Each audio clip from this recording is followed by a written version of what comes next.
When people talk about the worst seasons in the history of the Colts franchise, odds are this season is right up there, near the top of the list, and for good reason.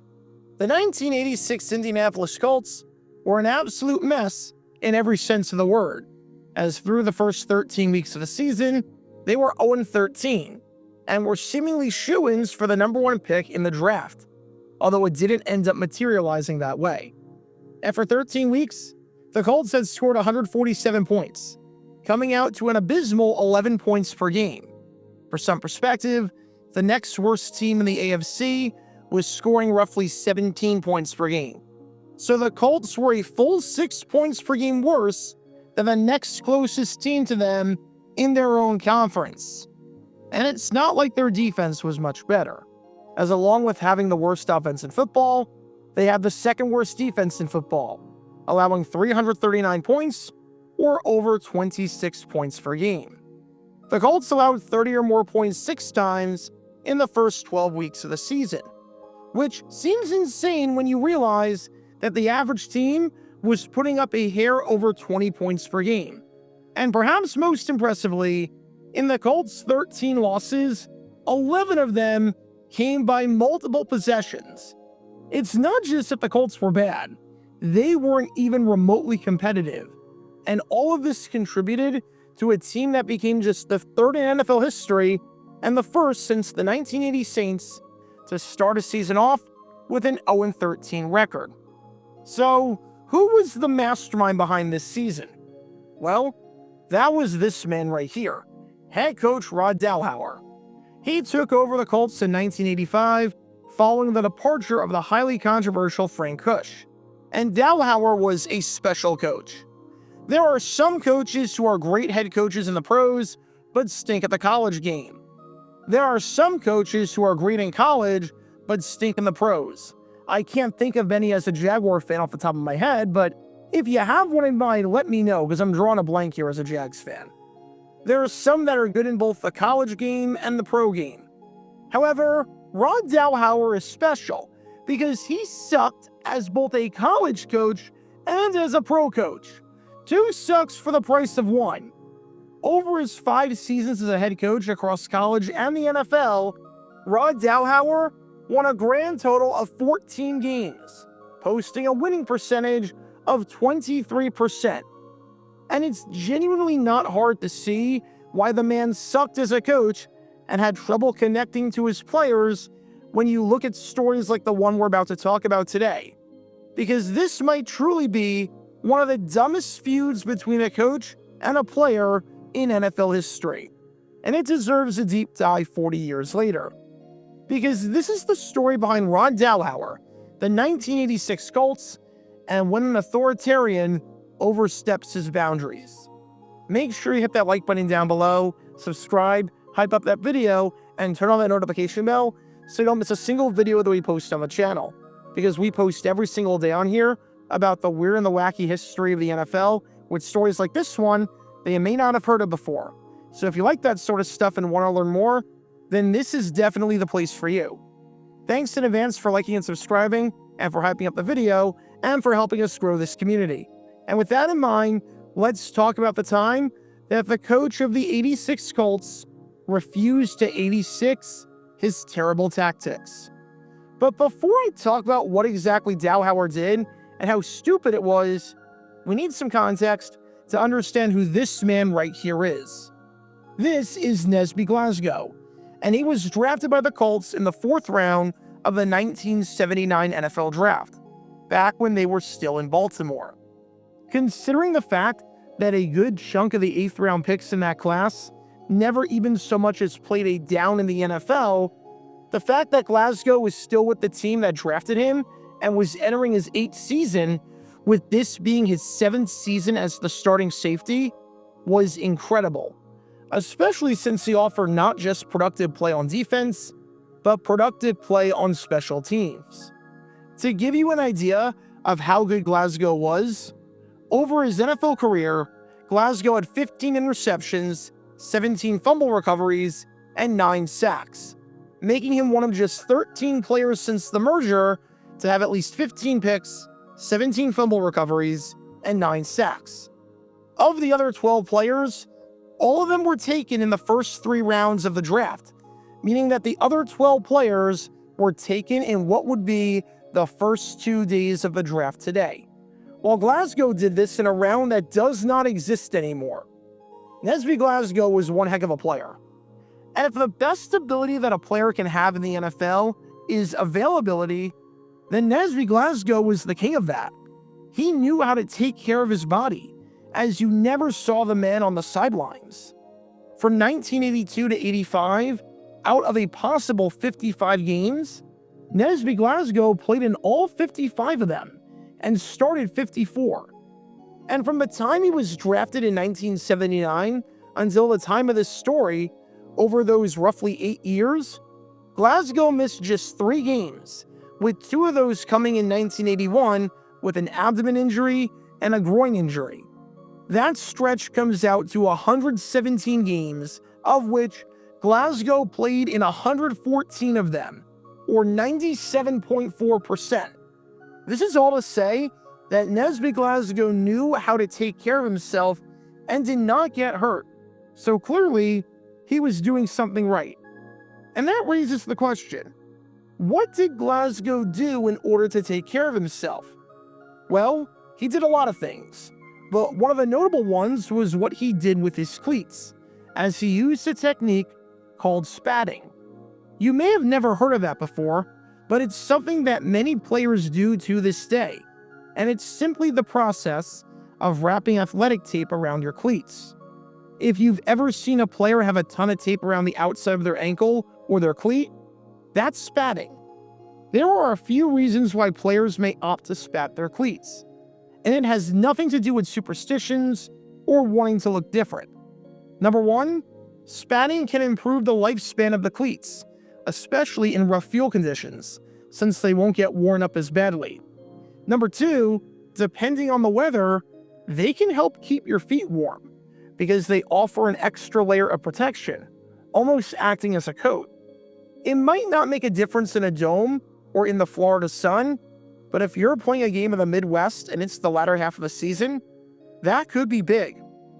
Number 3, and perhaps most importantly, it helps out with traction, reducing the chances of getting a severe ankle sprain, since it is an extra layer of protection. Studies have shown that spatting your cleats reduces the rotational forces if your cleat gets contacted, which reduces your chances of getting injured if you get stepped on or rolled into. And for Nesby Glasgow, the man you've been watching this entire time, that's exactly what he did before every game. He spat his cleats, and not only was able to build a durable career out of it, but was able to build a darn good career out of it too. And it's not like Glasgow was ahead of the curve or was experimenting on his own. There was another player who famously spat his cleats, and in return, not only developed a unique style, but was super durable and became one of the greatest players of all time.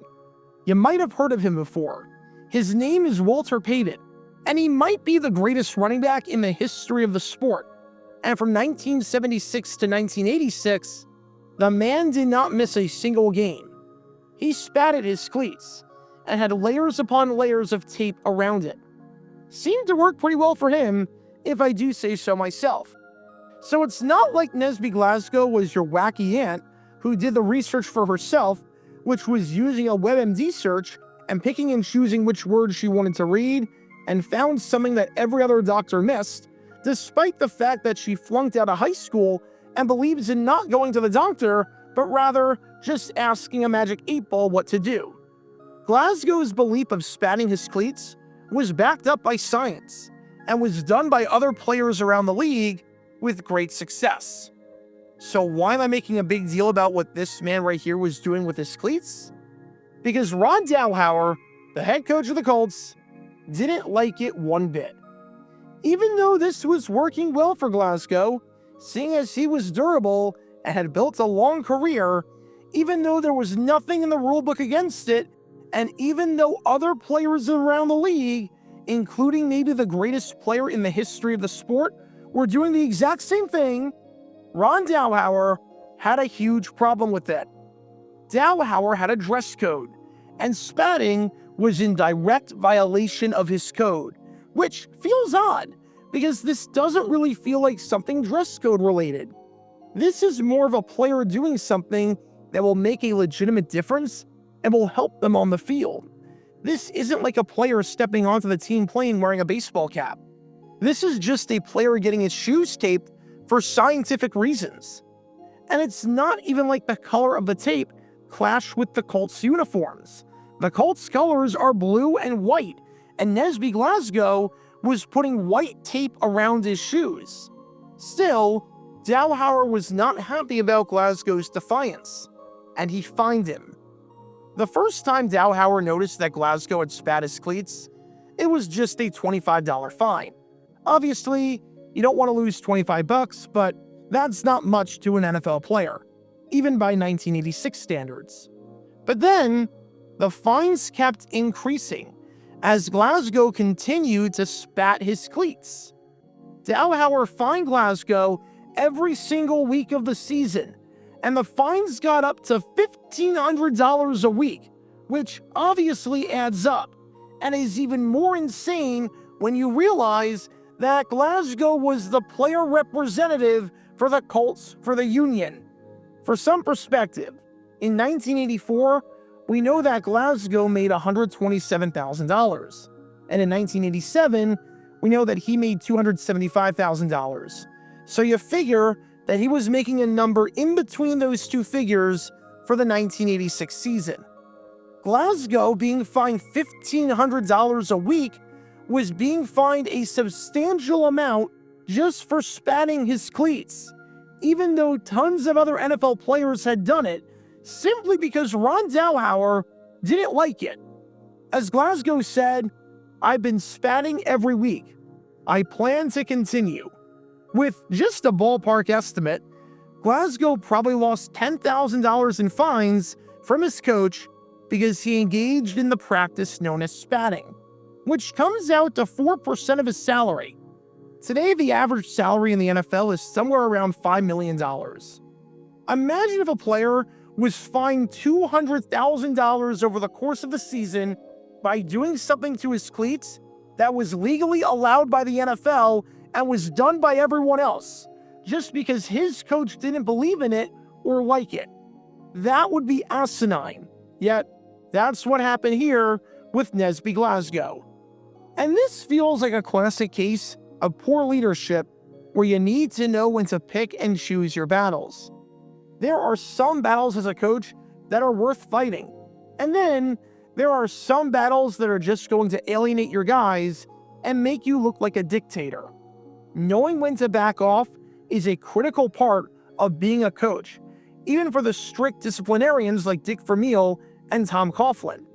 Nesby Glasgow, this man right here that you've been watching this entire time, is doing something that helps him stay healthy and play better, which you clearly notice seeing as you put him in the starting lineup every week. He's doing something that is somewhat of an industry standard. He's an established veteran who's well respected by all of his peers. He's part of the union. Do you really want to fight this? Is how someone tapes their cleats really what you want to be worried about when you're winless and already losing your team and losing morale? This is like scolding an employee on the Titanic for saying "have a good day" instead of "have a great day" while the ship is sinking. If you want to know why Rod Dowhower sucked and no one liked him, and why the Colts were a mess, this is a prime example of that. This is just being a dictator for the sake of liking authority. Eventually, Glasgow and Dowhower came to an agreement where Glasgow would no longer spat on his cleats, and in return would get part of the money back that he lost from fines. As he said, "Let's just say we got the matter settled. It had gotten out of hand. The best thing was for us to settle our problem now and then talk about it in the off-season."